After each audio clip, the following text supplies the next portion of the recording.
Hey everyone, welcome back to the channel. Today I'm going to go through my March traffic and income numbers, as well as discuss what my plan is for building backlinks and how I've been building backlinks for this large authority site. Finally, I will wrap up today's video by addressing some of the comments that I've had on my past YouTube video.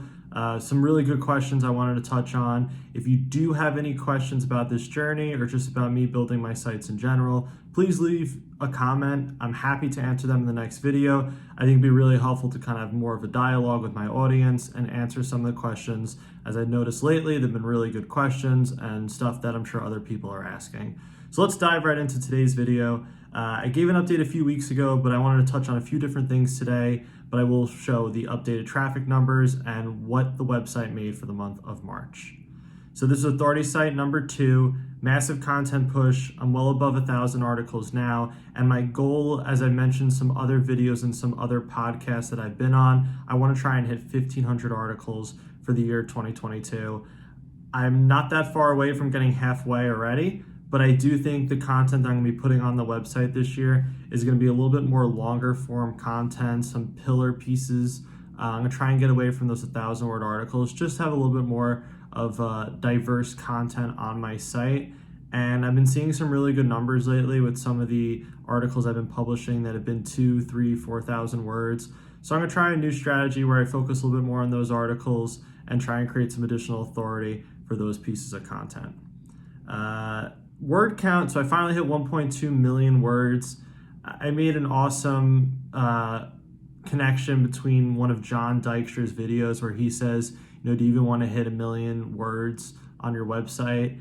And it really hits home to me, and it's something that I played several times back in 2021 when I was first building this website and I was in those early dark stages of building content.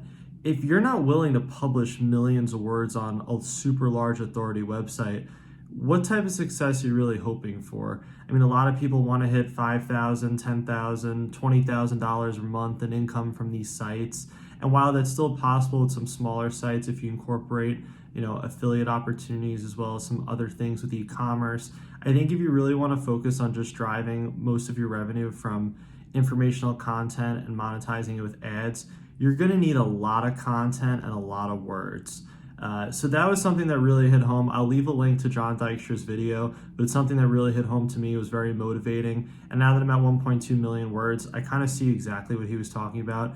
How can you really expect great success when we're talking thousands of dollars, tens of thousands of dollars a month, unless you're going to have millions of words on your site? It just shows the type of commitment you need to make towards content, whether you're publishing it on your own or outsourcing it. But just having that mentality, even if you're outsourcing content of, I have outsourced 10, 15 articles for that day, but maybe spend an extra 30 minutes or an hour sitting down and pumping out a quick 1,000-word article. Every extra effort you make to put content on your website is going to help you. And the more you have that mentality, the more you're going to be willing to sit down and edit content that you have outsourced and put it on your site, as well as publish additional content that you will be writing. So just wanted to touch on that. I'm at 1,157 articles with the mentality that each article is more important than the previous one I published, because every article that's published on the website is going to start aging, it's going to get indexed, and will contribute to traffic growth at some point in the future, or at least that's the goal. I made a note on my last video that it looked like I was hitting some sort of plateau. I think I'm starting to break out of that. I don't want to speak too early, but I'm seeing some encouraging signs, and you can see that on the picture on the screen. I'm growing slowly. It's week over week. Each day is better than the prior week, and now I'm starting to see some bigger jumps where it's like 5, 10, 15% higher than the week prior. So I think real growth is really close to happening, where I may have some type of jump up in traffic, or it may just be a slow, continuous growth, which I'm perfectly fine with. I mean, that's something this website's experienced, as you can see, since I started it. It's never really been like this big hockey stick type of growth. The growth has been very slow and gradual. I did have those spikes during the holiday season, which is just, something that's relevant to my niche, and it is what it is. But the slow continuous growth is something I'm really encouraged by for March, and it's hopefully something I'll see throughout April, and I can kind of break out of the current plateau I'm at. I was really around the 150 to 155,000 sessions per month mark. I did close March with around 160,000 plus sessions. If April could hit 175,000 sessions, I think I'm really liking the trajectory that the site is growing, and the direction that I've made with publishing different pieces of content has really been helping contribute to this growth. So something I'm really monitoring closely. Plateaus happen with these sites. It is what it is. Best way you can get past the plateau is not stopping, is continuing to publish content, continuing to build links, promoting your website, getting it out there. Those are just gonna give positive signs to Google as they're ranking content that you're continuing to publish and you're continuing to spread the word about your site. And then this is just kind of a close-up view. So this was trying to look at a couple weeks that I had from beginning to the end of March. And you can kind of see I'm coming out of that plateau. I mean, the lowest day was right around 4,000 organic sessions. And then now I'm kind of getting away from that 4,000 sessions, kind of breaking out a little bit on the lowest day during that week. And I'm hitting some new traffic highs on the weekends and some days that bring in more traffic. So I'm very encouraged by this, and hopefully we see more of this in April. Mediavine earnings for March. So this was the second best month the website ever had. It had an incredible December, courtesy of high RPMs. But in terms of sessions, I mean, this was probably one of the best months the site's ever had. It's just around the 16-month-old mark. I started the site on December of 2020, and March of 2022, I'm really encouraged with the numbers I'm seeing. I did some things to monetize my site with ads a little bit more effectively, and I repositioned what type of pictures and logos and table of contents were appearing so I can improve that ad RPM. I actually had somebody reach out to me with some suggestions, and I took all the suggestions, and the next day my RPM went up like $4 or $5. So some of the things I did were really simple. It took me 2 minutes to do all of this. I made my logo smaller. So when you first click to my website, my logo was pretty big up top. I kind of made that just about 40% less of the size it currently was showing. What that helps with is when people go to your site, rather than having to scroll down past this big logo, they can get to your content faster when they're coming on that landing page from Google. The smaller your logo is, the less it impedes them getting to that first ad impression, which can help you start earning money a little bit quicker. Probably doesn't make the biggest difference in the world, but it's just a small little tweak like that could potentially add a couple pennies here and there when people are clicking around your site, which can make improvements on your RPMs longer term, especially if you're having a lot of traffic. The other thing I did was I improved my font size again. I was around the 16 font size for the longest period of time. A few months ago, I upped it to 18, saw some nice success with my RPMs.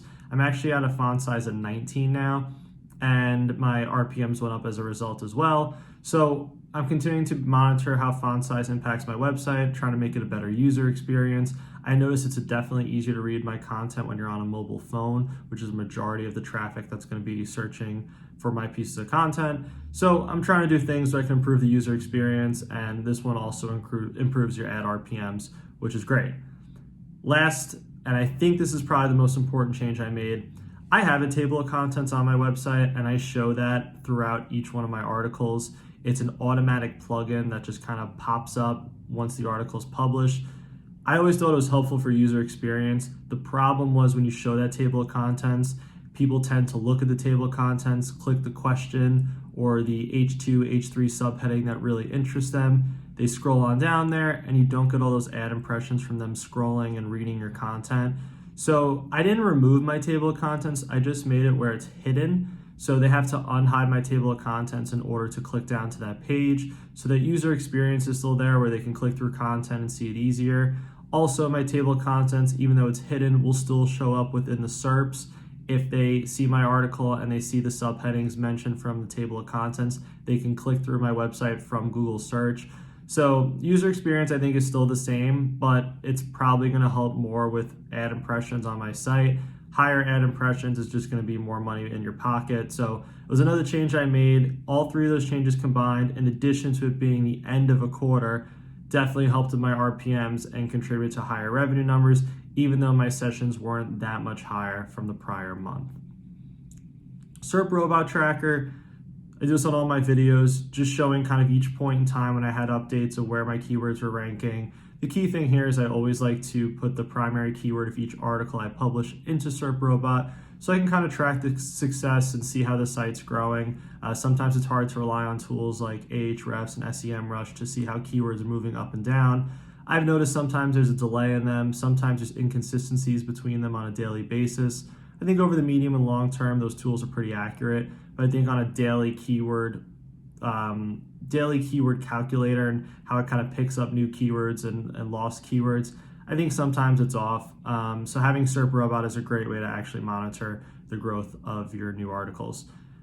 Going through each one of them, I mean, you can see some of the bigger growths from my site over time, and I just tossed in the end of March. So one thing I want to point out, you can see my site really hasn't changed much in terms of the top 3. Actually, it hasn't changed at all between this update and the last update I made in March. But one thing you're seeing is as I publish more content, so the top 100, the newer pieces of content that I'm publishing are getting indexed right away and falling anywhere from the bottom of the first page, second, and third page right away as soon as I hit publish. And it takes about anywhere from 4 to 6 hours for my articles to automatically index and show up in the SERPs, which just kind of shows the type of authority that my site now has. The content's indexed, so that means it can start ranking right away. Every once in a while, an article will kind of pop into the top 3 or 4 and actually start contributing some traffic from the first day I published it, which is pretty awesome, but it's not something that normally happens, and it's really nothing special I do to create those opportunities. Usually it's just a situation where the keyword's really underserved and Google's looking for some piece of content to promote at the top of page 1. No changes to that keyword that I've been tracking and giving updates on this video. This is the example of the keyword that I wrote an article for in December 2020. It's kind of climbed the ranking slowly over time. It's sitting around the 2 position. It's sitting at the 3 position right now, but it did pop up to the 2 position for about a day or 2 in December. It's something I'm monitoring. I built some links to this article. I've been doing a lot of internal linking. I added extra photos. I improved the content. Kind of did all the things that everyone preaches in order to improve content and improve rankings as you see initial success. But one thing I want to add to today's video was now you can see the actual growth that this article's made. So I published it in December 2020. It was crickets for January, February, March, April, May, June, July. All of a sudden, August started getting a couple hits a day. September, a little bit more growth. And then in November, I finally hit the 4th position, and you can see a little bit of a spike in traffic. So it just shows you how some of these articles, I mean, this article took about 8 to 9 months to really bring in a decent amount of traffic. I mean, decent, like 10 visitors a day. And this was a site that I was publishing, obviously, a ton of content, building links to. Some things just take time. So in August and November, once it started receiving some traffic, I started putting some links toward, putting some extra effort towards interlinking different articles and just kind of improving the authority on the page. And then now that I'm actually building links and watching all this page authority kind of go through my site and get back to this page, it's really starting to bring in a decent amount of traffic. So the past couple of days have brought anywhere from 35 to 40 visitors a day, which is great. And I think it's going to continue to grow. It's staying in like the same spot for the main keyword, but I think what's happening is it's starting to rank more for some longer tail keywords, which is contributing to that additional traffic growth. I'm really happy to see this. This was kind of like a test or just me kind of pointing out one article and seeing what type of things I could do to improve the traffic. So I consider this a success. I think the traffic's going to continue to grow, where I think it does eventually get to the point where it's getting consistently 50 plus organic hits a day, and I'll be really happy with those type of numbers. Google Search Console, so you can kind of see maybe this is a little bit of a sign that I am breaking out of the plateau based on the impressions number that I've seen the last week. It does look a little bit different than the traffic I've been getting the last couple weeks. Hopefully the site is ready to break out of that plateau and hit some new levels of growth. Backlinks. So what I've been doing for backlinks has been really interesting and something that's really allowing the site to grow, I believe. I'm joining different groups, whether it's on Reddit, social media, such as Facebook, Twitter, and I'm just trying to connect with different people in my niche and talk to them about their websites. I've done some Zoom calls, I've done some actual phone calls, just trying to meet more people in the space and seeing how I can help them. My main pitch is that, okay, I have a website that I built in 16 months to 150 plus thousand sessions per month. This is the type of growth I'm able to do based on this content that I write. So what I do is I offer to write them an article that does exactly what I do for my site, which is monetizing for a snippet and answering a question that somebody might have about their niche. So a lot of people come back and they're interested in what I'm offering, and pretty much what I say to them is I'll look at the existing content on your website and I'll try and come up with a response like post that's 1,000 words that answers a question of something that's related to a topic that they already have on their site. It gives them an opportunity to interlink that article and build their topical authority.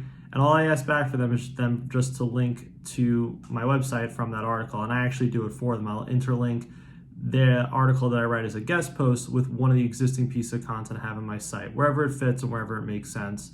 Obviously, this is just a fancy way of saying I'm doing a guest post for a site, but me having that credibility of building a site to 150,000 sessions is what allows me to have more opportunities than maybe just a casual outreach email. I'm not emailing anyone. This is all through social media groups and speaking with people and making connections. Sometimes it takes a couple days or weeks of me going back and forth with some of these other bloggers to get that trust to even propose this idea or this way to build traffic, but it's something that's really working, and I'm enjoying working with different bloggers, learning more about their sites. I think it's mutually beneficial for both parties in this case. Got some really good questions on YouTube, and please, if you do have any questions about my journey or how I'm building the site, please leave a comment. I'm happy to address it in the next video and touch on different things that you guys might be thinking about. I think it's really helpful for the community to answer some of these questions if I don't already address it in my videos here on YouTube or some of my journey threads on different forums. So the first one I want to go through is, what are your thoughts about updating the content routinely? My concern with mega sites is the long-term plan for keeping articles accurate each year. Keen to hear what you think and what your plan will be. So thank you for that question, Tom Clark. I think what happens is when you build niche websites, people tend to go for more of these websites that have evergreen-like content. So without giving away my niche, I am in a niche where kind of what the facts are and how things work is really what's important, and it doesn't really change. I mean, people might have a different opinion on it, but kind of what the opinion is basically around fact. Is not going to change with time. So for the majority of my content on my authority website, I will not really need to update it because it's wrong or stale. I would only really need to update the content if I feel like I get out skyscraped within the search engine ranking. So like new competitors coming in and maybe writing an article that has more pictures or more words or more descriptive information about the topic. I think that's when I'm gonna need to update content. But in terms of the content being accurate, that's not really gonna change for the niche I'm in. What I would recommend, and this is something that's also relevant for almost any niche, there's gonna be topics that come up as things evolve and as things around the world change that might be applicable to your niche, where you can add an article. It could be something that's very trendy for a couple of weeks or a couple months, and then it kind of dies back down to a normal traffic level. I would write those articles still because you can capture interest of new readers and new audience and kind of show Google that you're writing content that's relevant to what's going on around the world and how things are changing. So if you do have those opportunities, even if it's not evergreen content, I still think it's worth publishing those pieces of content. It's something I'm going to take a closer look at in the next couple of weeks. The next question I got from 3D Tutorials is, what kind of speed plugins do you use for Core Web Vitals? I really don't get too fancy with the plugins. I use WP Rocket in addition to Short Pixels. So WP Rocket is a cache plugin that does really good things with improving the speed on your site. Everything's automated. I'm not technical. I don't like touching those things. It costs, I think, around $50 per year per website. They also have an unlimited membership that I think it's like $250 for the entire year. I kind of like how they just do everything for you. Reviews have always been very good, and I like the numbers that it gives me in my Core Web Vital scores. So I've been very happy with WP Rocket. I think it is one of the better speed plugins. I know there's a lot of good ones out there, but that's one I've had some decent success with. In terms of pictures, I want to improve that speed as well. One that I use is Short Pixels, where you pay for credits, and they actually monetize, well, not monetize, but they optimize your pictures for sizing to make sure it's maximizing your page efficiency and making those sizes easier to navigate around your site at a quicker pace. And I've had good success with that plugin as well. I use both of these plugins on both of my websites, my first authority website as well as this project right here. Mike Grover asked, do you know how long a new article starts to rank? Of course, everyone's going to answer this question with the first phrase of "it depends."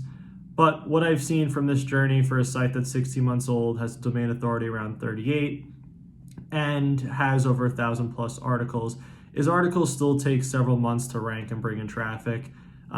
Maybe just the way I'm thinking about how I'm publishing content will hopefully answer this question. But we're in the beginning of April right now. My goal is that I'm publishing content that I expect to rank by October, November, and December. So I'm always thinking about 6 to 8 months out of when I can realistically expect that article to contribute a substantial amount of traffic. Despite that type of projection for when I think the content's going to rank, I've had a lot of articles that I just published last December of 2021 that are contributing anywhere from 20 to 30 organic clicks per day right now. So articles can rank quicker. First, I think it depends on the competition. Second, I think it also depends on how your content was made. Is it a longer piece of content? Is it a shorter piece of content? What's included in it?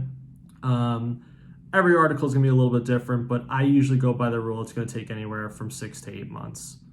And the last question from TellUI, do you use AI tools like Jesper? What are your takes on AI tools? The opinions seem split. W. Eagle is a proponent, seems like Carl Broadband is as well, but Sean Mars, Morton from Passive Income Geek, and Chris from Safari are against it. Okay, so I don't use any AI tools on this site as well as my other authority website. It's something I've never got involved with. I give all my content to writers and have them work on it. This is my opinion on AI tools, and I respect all the people that he mentioned there and what they think and whether they use it or not. I think everyone kind of has their own opinion and uses it in different ways and has success. AI tools long term, I don't think will work with the current mechanisms that are built behind them. In other words, if you see these AI sites popping up and getting all this traffic, it's great to get traffic. The problem is if you have AI content and it's detected by these ad agencies like Zoic, Mediavine, AdThrive, they're not going to approve that website to have these type of ads on there. So even if you're getting these incredible numbers of traffic from all this AI published content, I mean, I've seen sites with 30, 40,000 articles that are all AI content and they're getting hundreds of thousands of visitors per month or even millions. If you can't monetize that traffic, what's the good of it? And I think that's going to be the big thing in the next couple of months and even the next year is these AI content sites, as they're getting detected, as people are getting more familiar with them and the tools behind them, I think if you can't monetize those sites, they're kind of meaningless. So that goes with the caveat. I think if you use AI tools to assist with your content writing, where your content still makes sense, and use AI tools to maybe assist with some subheadings and different things that you can touch on, and there's like a person going through that AI content production and making sure it sounds good and makes sense, I think that can work, and I think that can assist with content writing. I don't think it completely replaces content writing at this point in the internet. I think we could eventually get to a point where that's something that happens. But for right now, I think we're okay. AI tools are interesting. There's things that people want to play with. Everyone's always looking for an easy out and trying to find ways to get things done quicker. Some things always make sense for how to get things done quicker. I think completely replacing content writers and ourselves as bloggers with AI tools is a little ahead of the game just at this point in time. Could change in the future. So just want to kind of wrap up. I have 4 articles published in that new category I was discussing when I did my update a few weeks ago. These are articles that are 3,000 words plus. I'm going to try and do more of those pieces of content. I have about 25 lined up that I'm going to be doing over the next 3 months. I have a writer on board, and she's doing a great job with those articles. There's a lot of pictures in these articles. They're very descriptive. They are a little competitive, but I think if I can start ranking for some of these articles, it'll really help the site break out of that plateau that I've been noticing the past couple of months. And in addition to publishing content, obviously I want to build my authority. There's 2 ways I kind of think about building my website's authority. The first part of it is, it's going to help my content rank if I have more quality backlinks pointing to my site. But the second part of it, which is something I kind of really understand better now as I'm moving up in authority, is you're building a moat around your website. And if I have a low domain authority, like if I'm under a 10 or a 20, okay, who cares about backlinks for ranking? But what about someone else coming along and stealing your keywords? I'm less likely to steal keywords from a site that is a DA 50 plus versus a site that is a DA 10. So I think sometimes building that domain authority, as meaningless it sometimes can seem, and a lot of people have their opinions about what the domain rating really means, but having that moat, so if you go on Ahrefs and you see my website and you see my domain authority and traffic numbers, I want that domain authority number to be so high where you go, okay, that's a really established authority site, I'm gonna stay away. And that's really gonna be my approach for building backlinks the next couple of months, is building that domain authority where it almost scares away a little bit of the competition. There's enough competition that's always gonna be coming for my keywords. It's something that's inevitable in the space of building niche websites. Just gotta deal with it, but having a little less competition from just having a higher domain authority sounds like a pretty good trade-off for me. Be sure to leave your questions in the comments. Anything else, be sure to reach out to me. I don't think I've left my email in the past, but if you want to shoot me an email, it's just passivepriority@gmail.com. Happy to discuss opportunities and things that we can do to answer some of your questions and make it a better experience for my community. Thanks again, guys. Have a great day.